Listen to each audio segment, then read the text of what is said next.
Welcome back, folks. It's your host Mussab Shaiban, and we're joined here today with our guests from Therapy Focus, Emma and Caitlin. Hi guys, welcome to the show. Hey, thank you. Thank you. Guys, Therapy Focus is WA's leading provider in therapy and support services. Can you tell us a bit about Therapy Focus? Sure. As you said, I'm Caitlin. I'm an occupational therapist, and this is Emma, and she's a physiotherapist, and we both work for Therapy Focus. And Therapy Focus provides disability support services, primarily therapy services, to children between the ages of 0 and 18, and those children have diagnosed disabilities. So we provide a range of supports. We often see children in lots of different environments. We can visit them at school, or we can visit them at home, and we see a huge range of families from all over the world who come to access our service. We see lots of migrant families, lots of families who speak languages other than English, and we provide a range of supports to help those families and children to be able to reach their potential. So this service is basically provided for anyone and everyone? Absolutely. So we're funded by Disability Services Commission, and children and families can access us through a referral from their doctor or their school teacher. Wow, nice. Thanks for that, Caitlin. Many COLD communities, COLD is a culturally and linguistically diverse communities, are not aware about your services. Can you tell us about the therapy aid and support for the young people with autism, spectrum disorder, and cerebral palsy, and stuff like Down syndrome and intellectual disability? Yeah, so Therapy Focus have a range of different therapists, so occupational therapy, physiotherapy, speech pathology services, as well as psychologists and social workers. So depending on the child's need, whether it's to be able to have a wheelchair to go to school, or to be able to write their name, whatever the goal is, there's therapists that are there to help them in different settings, such as the home, school, or in the community. So it's really dependent on the actual family, because every child's different, and the way we address their goals and their needs are different as well. Wow, sounds a lot of work on your hands. Yeah. If you would like to share with us what challenges did your organisation face into reaching communities, for example, with first language or as English, and who have other languages as their first language. What were the challenges that you actually had to go through there? Visibility is challenging for us. We accept referrals from just about anyone. Our referral form, though, is in English, so often people will need additional support in order to be able to actually complete the form, although there are lots of resources available to support people in completing those forms.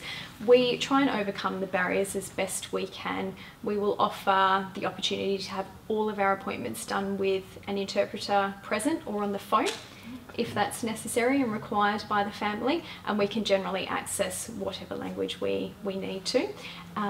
Disability Services Commission also has a service called Local Area Coordination. So if a child's deemed at risk of developing a disability or has been diagnosed with a disability, then there will be local community supports to help them access services like ours. Wow, that's great. That's good to hear from you guys.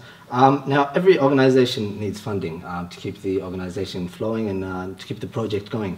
How did you guys manage from the community at large and from the volunteers? How did you guys manage to get all that capacitated and all those donations? Yep, so like Caitlin said earlier, we're funded by the Disability Service Commission to provide services to the children out in the community, but we also have our own charity organisation called Help a Child Grow, and we're in partnership with Movies by Burswood, which I think has changed its name, as well as Westfield Shopping Centres, so Westfield in Whitford City, as well as Westfield Carousel. They run regular giveability days where we can come and just show the community who we are and do lots of fun activities, and people can donate to that.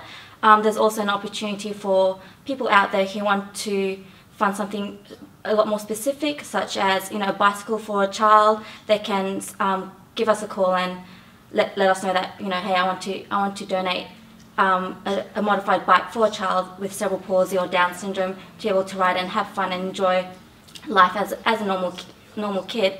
So yeah, they can just give us a call, and there's always a need there as well. I see you guys brought along a book with you guys to the show. Can you tell us a bit about it?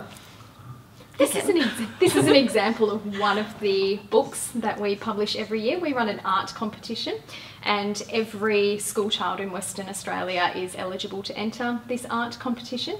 And we collect entries from all over the state, and they go along with a story that is specially written, and it's usually about a child with a disability and their experience with life. This particular version has been translated into Cantonese, Mandarin, German, Arabic, Malay, Vietnamese, Spanish and French.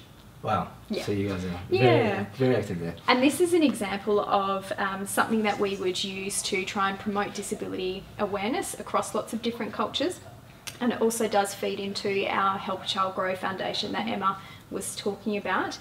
We do have government funding to purchase basic and essential equipment for children in the home environment, but that doesn't extend to anything extra that they might want or need to enjoy life, like play equipment or a bike. So we use our charitable foundation to be able to provide equipment for children to have a better life, and that's something that we do with our Help a Child Grow Must be Foundation. exciting seeing a smile on a child's face. Absolutely, absolutely. Finally, Emma, if somebody wants to get in touch with you guys or reach you guys, how can they, where and how can they find you guys? Yep, so our website's really easy, therapyfocus.org.au. You can look us up on Google as well and just give our main office a call, and if they have a child or someone that they're a bit concerned about, the team at the main office are more than happy to help and get the referral process. Wow, great, you guys. Thank you very much for coming on the show. No worries, thank If you do have speak a language other than English and you need to contact us, you're welcome to get in touch over the phone, and we'll contact you back with an interpreter if you're able to let us know what language you speak. Otherwise, you can help get a family member or somebody in your local community to contact us, and we can phone you back with an interpreter. We also do our best to provide as many of our therapy resources in languages other than English. So there you have it, folks. You heard it from Emma and Caitlin themselves. They do look like they're having a lot of fun helping out the kids and those who are in need. Please do get in touch with them. You'll find links in the description, and see how you can get in touch with Therapy Focus. Thank you, ladies, for coming on the show today. It was lovely having you. Our pleasure. Thank you very much.